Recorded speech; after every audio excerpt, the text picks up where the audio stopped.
Okay. So now for the fun part. Who has questions for any of the panelists? Just focus, raise your hand. Yes, Ed Mitchell. Bruce, I got a question on BLM working with Monterey County.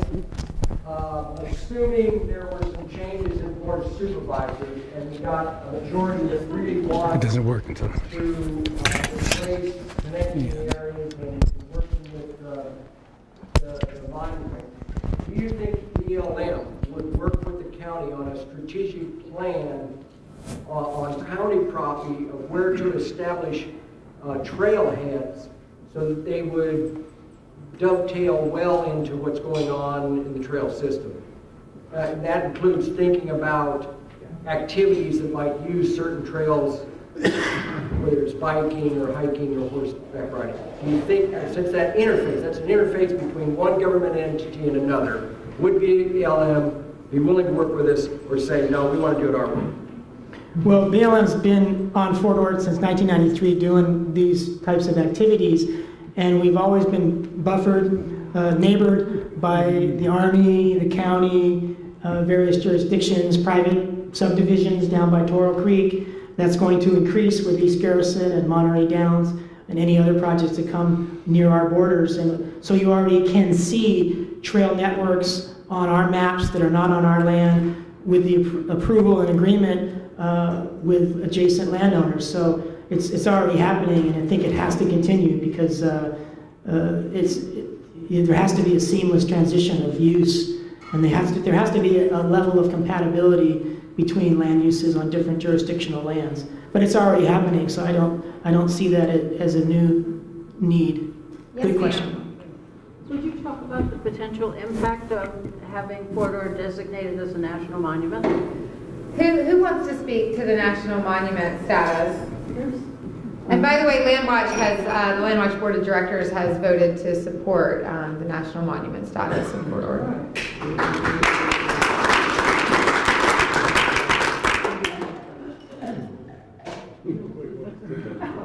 Everyone's declining. Christy, it defaults to the attorney. So anyway, there's different designations, you know, like you hear the term wild and scenic rivers and national monuments and national parks.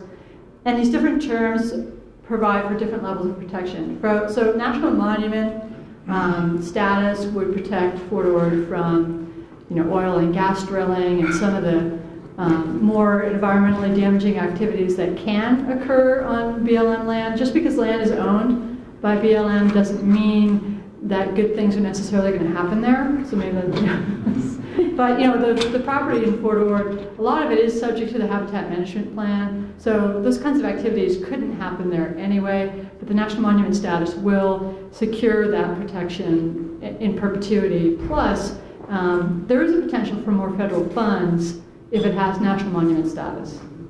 So. That answers the question. Janet. Since the residential development of Parker Flats was switched to East Garrison, and Parker Flats is where Monterey Downs wants to build 1,500 homes, could anyone explain how that is consistent with the FORA plan? So I'm just going to quickly explain, you know, and forgive me if you already understand this, but Janet asked a really good question.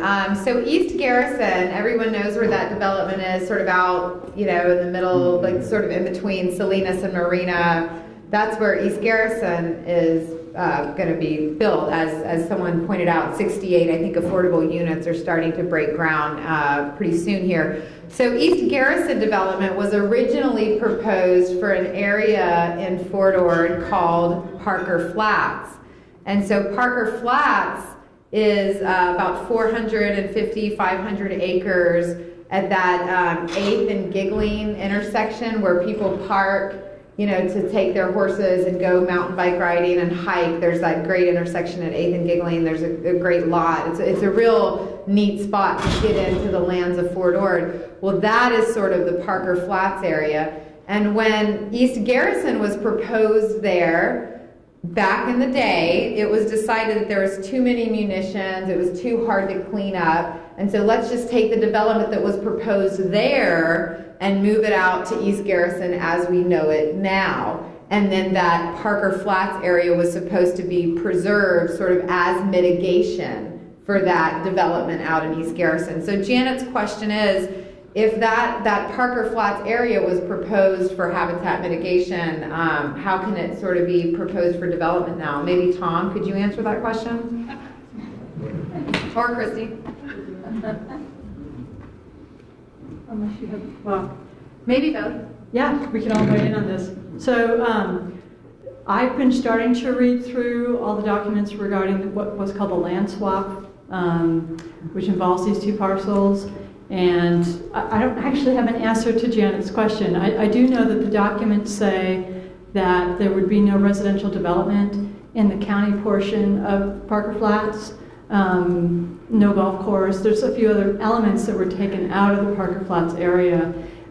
That's one of the changes that I mentioned that has not been incorporated into the plan document. So when you read the plan document, you know, it's not up-to-date information. And so I'm hoping that FORA staff, you know, as part of the assessment process, will put together a current description of what kinds of development uses are allowed in the Parker Flats area, because again, I'm weeding through the documents and I still haven't gotten a clear answer to that question.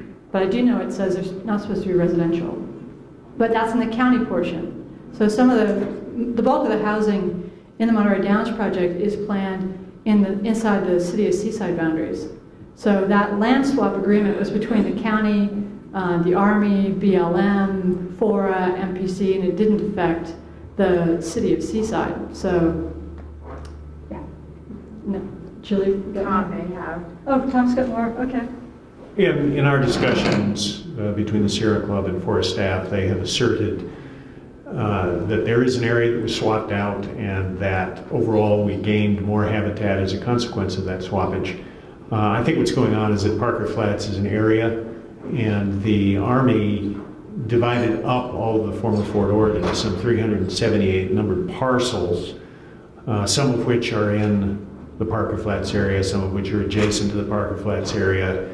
Haven't really figured out exactly what people mean by the Parker Flats area with respect to these parcels. So my understanding is that there are parcels in there, or at least one parcel where we gained habitat, but there are surrounding parcels that are still slated for development. And it's a fairly big area in terms of acreage if you take a look at it on the map. By the way, if you want to see how the Army's divided things up, there's a website called Fort Ord Cleanup, I believe, .com or .org, and they have an interactive parcel map on their maps page, and it gives you a satellite photo of the former Fort Ord, then it overlays a grid of these parcels, and if you hover your mouse over a given parcel, might even have to click it, it'll pop up with a little bit of data and the specific parcel number.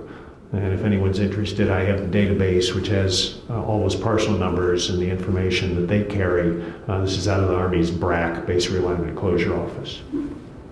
Yeah, and if anyone wants any of the information that was mentioned today or access to documents, I'm really easy to get a hold of. There's some of my cards on the back table, and I can connect you with Tom or Christy or Bruce, or I can provide the documents myself. Julie? One of my concerns is not only whether we have up-to-date information, but what the history trail of the up-to-date information is. So, for example, there's conflicting information about you know, the transfer, or things are pretty muddy about the transfer of lands that were originally designated for development at Parker Flats to East Garrison. And there is an assertion that there was a gain in habitat lands. But there was also a habitat management plan that was laid out as part of the base reuse plan. And as far as I know, there was no subsequent environmental review that basically justified a change of swapping lands one area to another. And so I think it's not just that there are questions about what is the most up-to-date information, but is the up-to-date information in fact valid? Were things legally transferred or were they not? And so I guess what I would urge Jane Parker's office or any other supervisor or any other FORA member to do is not only request up-to-date information, but we really need to track how we got from there to here, because I'm not willing, and I don't think most people should be willing, to simply accept that, oh well, now it's changed and this is the new information. I want to know how we got there. What Julie's talking about is sort of the changes that have happened within the plan. You know, when LandWatch filed our lawsuit on the Monterey Salinas Transit Whispering Oaks project, our attorney really struggled with figuring out, you know, different documents said different things, and apparently this thing happened over here and over there, and finding that historical trail and were those decisions made in a way that made sense? Was the public involved? Was there environmental review on those decisions? It was really hard, and I think ultimately some of those problems and those inconsistencies helped us win. But I think a lot more of those problems and inconsistencies will be revealed, especially during the discussions of the Monterey Downs proposal, because there were these land swaps, and it's not really clear what the history is, and did they make those decisions in the right way? So I think that's what you're saying, and in the base plan reassessment, which is happening right now, they're getting started. They're choosing the consultant to do this base plan this Friday at a FORA board meeting. The Fort Ord Reuse Authority board meets Fridays at 3 o'clock. I know everyone loves going to meetings Friday at 3 o'clock. 3:30. Even later. Kind of a weird time to choose a public meeting, but these discussions are really, they're starting right away, and you know, LandWatch of course will keep you posted on the base plan reassessment, and these inconsistencies that the LandWatch board member Julie Engel brought up, hopefully they come to light and we can sort of sort them through, and we don't have to, you know, hire attorneys to sort it out, because the public should be able to figure it out, right? I mean, this is 28,000 acres that was essentially gifted to the public, and however you want to look at it, we should be able to figure out what's happening out there, and it's hard to do. Any other questions? Yes, sir.